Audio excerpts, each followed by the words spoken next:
Hello guys, welcome to King's Lynn. We are here for CEX and other stores. There is quite a lot of games I need from CEX King's Lynn, so let's get on with it. What can appear too many games? He has too many games.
Guys, won't appear too many games. The games room is nearly there now, just got to do a touch up, but we're getting there, so it's all going well. And it went well in King's Lynn. The fingers are going.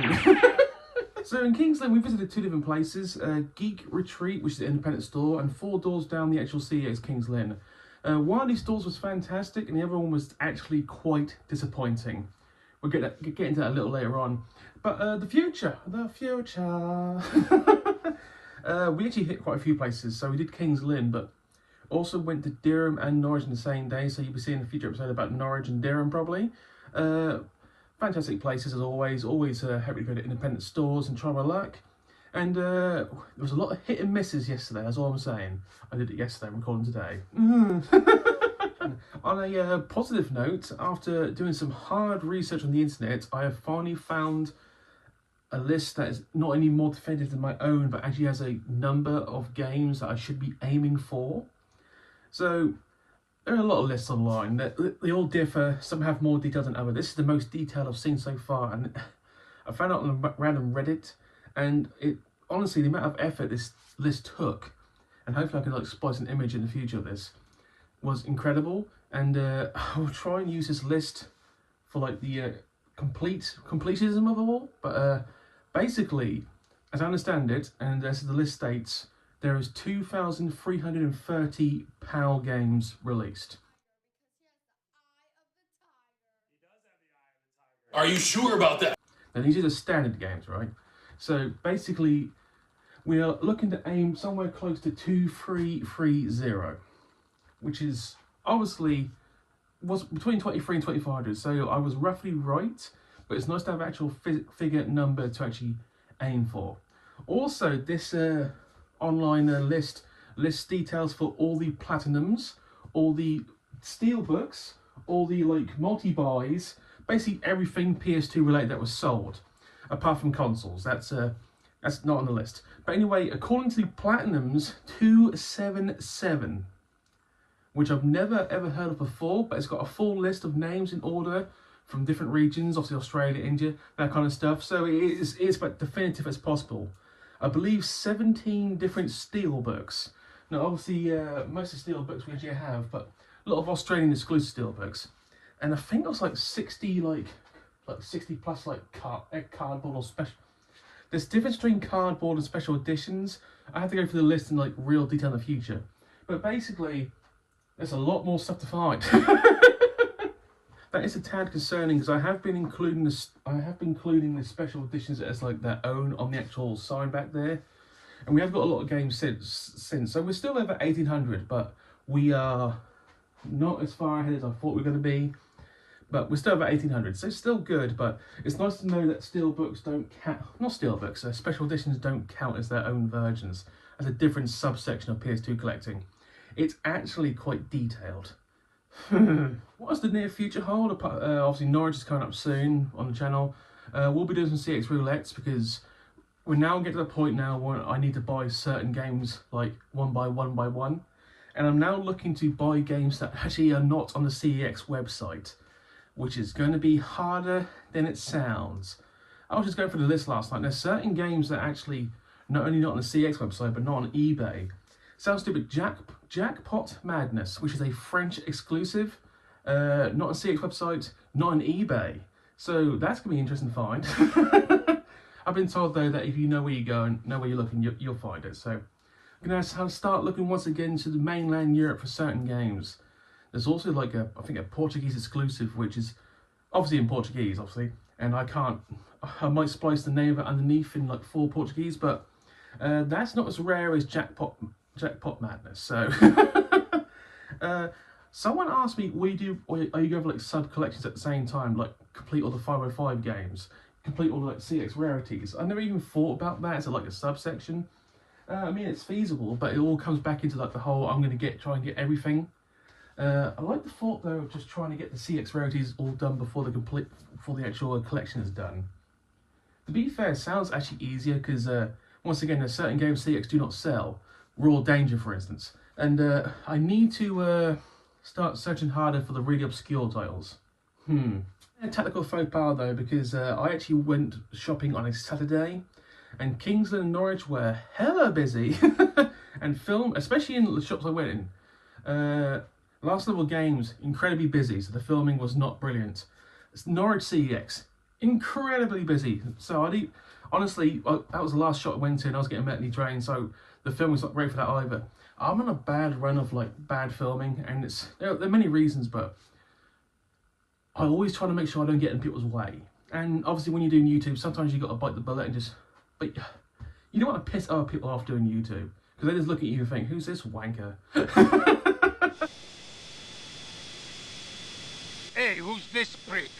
Trust me, I get that look. I know what that look looks like. I worked in retail a long time ago. I know what the look of "who's this wanker?" that will be like burned in my mind for the rest of my life. So anyway, King's Lynn. As I mentioned, one store we got all the games from, one store got nothing. Sadly, Geek Retreat was massively disappointing for me. And I did some filming, and I will splice some bit of film in there, but we bought nothing there. And the amount of games there is significantly less than it used to be. And I get the sense that they've gone more into Pokemon cards than actual old video games, because most of the shelves that had things on them was all Pokemon cards. Now, if you obviously make a lot more money off Pokemon cards than you do video games, I fully understand that. You got to obviously make sure the business is making money. But it felt like they ain't bought any like video game stock in a long time, because the amount of empty shelves just sitting there, and you look at it and going, It was disappointing because that was one of my favourite shops in Kingsland to go to, and I'm probably not going to go back again to the Geek Retreat, because if they're going to Pokemon cards, more respect to you, but obviously this is a gaming channel, and I'm not going to get any Pokemon cards anytime soon. For full history clarity though, I used to collect Pokemon cards before this. I collected them for many years. I've still got the folders, so I know how addictive Pokemon card collecting can be and how expensive it can be, and I would say on and off probably just as expensive as this would be. Actually, I mean, I could do an episode where I show off my Pokemon card collection as a random one-off. I don't know if anyone's interested in that, because it goes back to the original base set. Just a thought. But yeah, I was disappointed in Geek Retreat, it really was. But Kingsland CEX had a lot of stuff. We got 9 games. From one CEX, 9 games at this point is amazing. Like, really good. So, this tale of two stores, eh? Never mind that shit. Here comes another commercial break. I'll see you on the other side.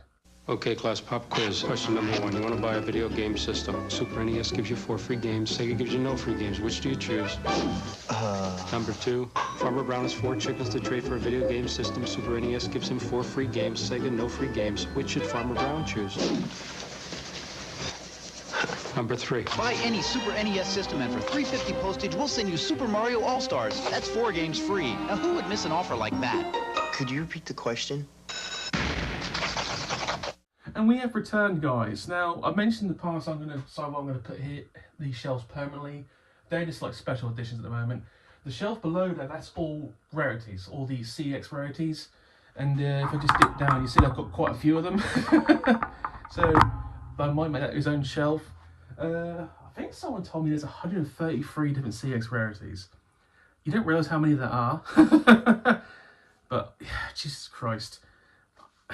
They must make a lot of money off that now. And let's get into the games of Kingsland. I'm not going to lie, there is some shovelware here, but obviously we need everything, so let's just get the shovelware out of the way first. Ladies and gentlemen, we will start off with Dance Fest. Yeah! I can't dance. A sizzling pound pay for this, literally the bottom of the barrel for CEX. A superb selection of groovy chart-topping hits. Does not specify what the chart-topping hits are. Dazzle your friends with your very own dare-to-be-seen dance routine. Or blind them. Ah, my eyes! Oh, good lord.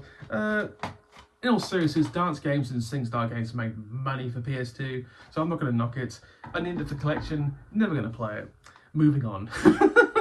From shovelware to sports games, IndyCar Series 2005. It's kind of weird, really, because this IndyCar is its own game, and this is 2005, right? These are only 2 games for PS2. So I'm assuming that the Americans got like a yearly version of this, but for some reason, I don't know why 2005 made it over Europe and none of the others did. That's weird. Obviously, in IndyCar, obviously there's quite a few races where they're literally just going fast and turn to the left. There are some races where they dare turn right on real race courses, real race tracks. But I have been asked to do the NASCAR joke one more time, and just for that one person, we're gonna go fast and we're gonna turn to the left. I'm gonna drive and I'm gonna go fast and I'm gonna turn to the left sometimes. Fuck you, Danica Patrick! And that's the last time I'm going to do that, because there's no games that are even remotely close to NASCAR I don't have anymore. Generally saddened by that. More shovelware / sports games. ESPN's International Winter Sports. I'm going to assume that they couldn't call it Winter Olympics. And as a person who used to watch like cross country and biathlon on a yearly basis, this is a game I actually would be interested in playing if it had biathlon or cross country, because obviously, for those who know, obviously biathlon obviously is shooting and cross country skiing. It's a hard sport, it really is. There are 10 events to test your skills to the limit. To the limit. You need plenty of stamina and quick reflexes to compete for first place. Jesus Christ, I can't read today. Good lord. So obviously skiing. Oh, of course, curling, the greatest sport of all, curling. If your sport has brooms, it's a shit sport. Oh, good lord. Ski jumping, that's brave. Bobsleighing, that's incredibly brave. But skeleton luge, right? Head first down. You're insane for doing that, but mad respect. Oh, of course, figure skating, the greatest sport of all.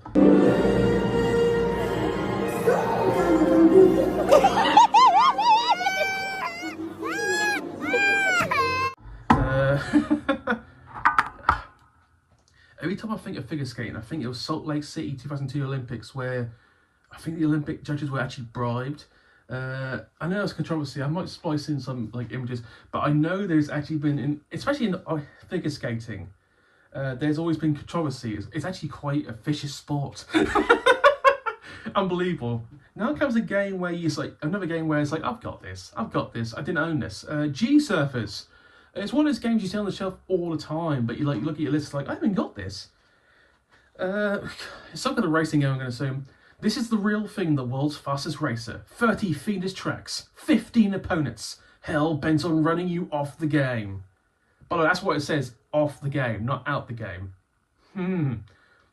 Participate in the G-Surface Championship. Oh, good lord. Try that again. Participate in the G-Surface Championship or design your own circuits using the real-time track creator. Do you have what it takes? Can you handle the challenge? Are you ready for the future? Yes. Not really, no. No one's ready for the future. The future's scary. That's probably the last of the shovelware. Actually, it might not be shovelware. I don't know. Someone can say. I think the foreign G Surface was one of the best racing games ever made on the PS2. Fuck you, Adam. Now we get into the games where they don't look shovelware-y, but they could be. Jimmy Neutron's Boy Genius. This is the last Jimmy Neutron game I needed, and it's actually probably the most common one. Hilarious, because some games start with Adventures of Jimmy Neutron, so A games and the J games, so it's actually probably one of those games where it's actually hard, point blank very hard to realise when you got them. Blast off, initiate contact with another galaxy and launch a makeshift satellite into space before breakfast. Typical day for Jimmy Neutron. What in the world will the rest of the day bring for Jimmy Neutron Boy Genius? It's up to you to find out. Will it be? Because I don't think I'm going to play this anytime soon, so we might find out in like 4 years' time. Next game, Sky Odyssey. 150 pay for this. Obviously, looks like a flying game. 4 untouched islands, a mysterious tower, and ancient legend. Good lord. Many have spoken of the lost tower of Maximus. Many have set off in search of this strange and fabled monument. Confident they will weather the storms and discover the secrets lie within. None have ever returned. Wow, this game's given it too much effort, I must be honest. And it's like, oh, hello, okay, so just open the case. Manual's there, but that's a quality control issue. What? Holy shit. Okay, let's just gonna. Can you see how bad the disc is? Okay. I mean, the back of the disc is fantastic. What the fuck happened there? I'm probably gonna send that back. That's gonna be traded back in. Maybe. I think it's quite a common game, Sky Odyssey, but we're gonna. Wow. There have been some quality control issues in the past in King's Lynn CEX. I know that for a fact. I've had them. So far, it's been all right, but wow. I think I still play reasonably well. It's just the cover, because obviously the back of this is where it reads it, I think. I could be utterly wrong. But that is some nasty shit. Now we go to the most expensive game from King's Lynn. Also the most cringiest game I bought from King's Lynn. It's one of those games we have to buy for the channel, ladies and gentlemen. Bratz the movie. Now, I understand that Bratz were very popular dolls and probably still have been sold to this day.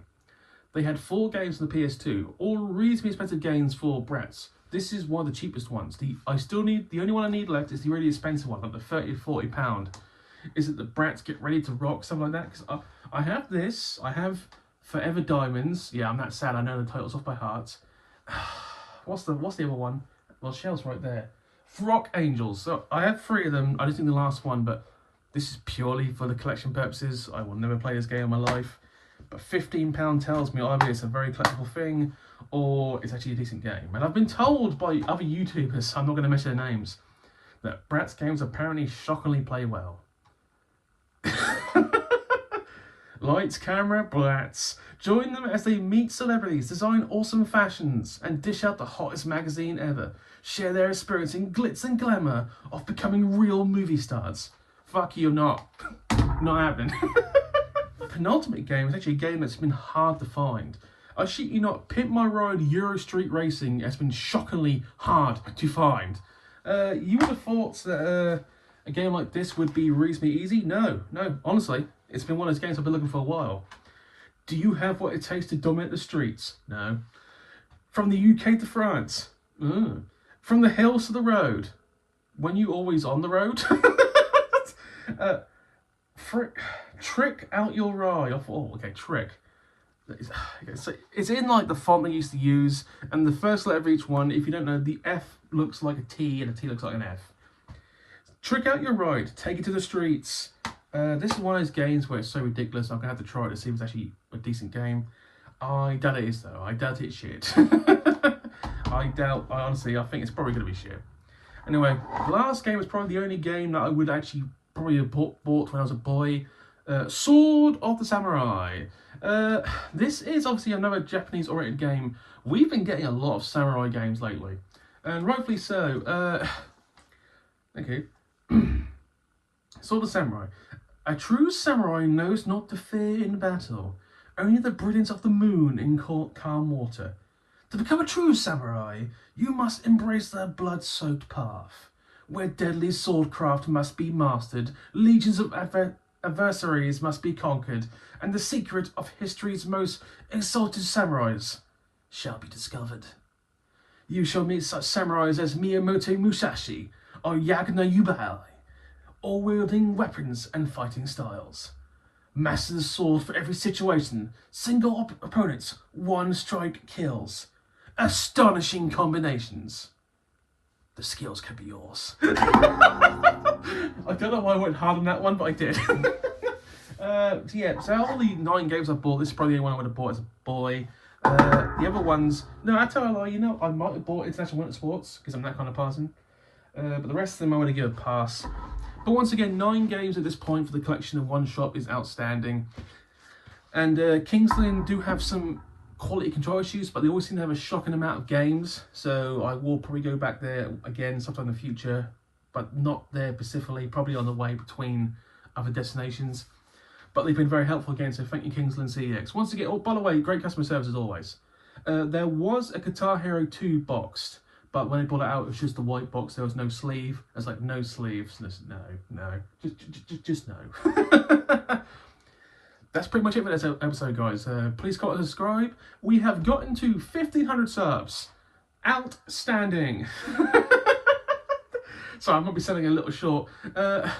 You know when you just get set into your channel and you do it more for funsies? Like the mids, 1,500 subs is it's cool when you look at it.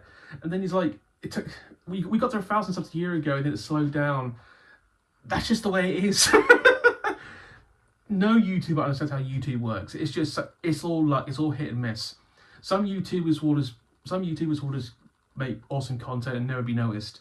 Some YouTubers like me might just get incredibly lucky. Because honestly, this isn't awesome content. I've been a bit lucky. Some YouTubers just have friends who in higher places. Some YouTubers will just criticize random things for no reason, trying to get some views.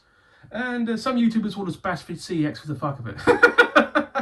Oh good lord! I gotta make an episode on CEX, the goods and the bads, because CEX has been getting a lot of bashing lately, and a lot of it's justified, but I think some of it's not. Anyway, thank you guys. Please comment, like and subscribe. I will see you in the future. Bye.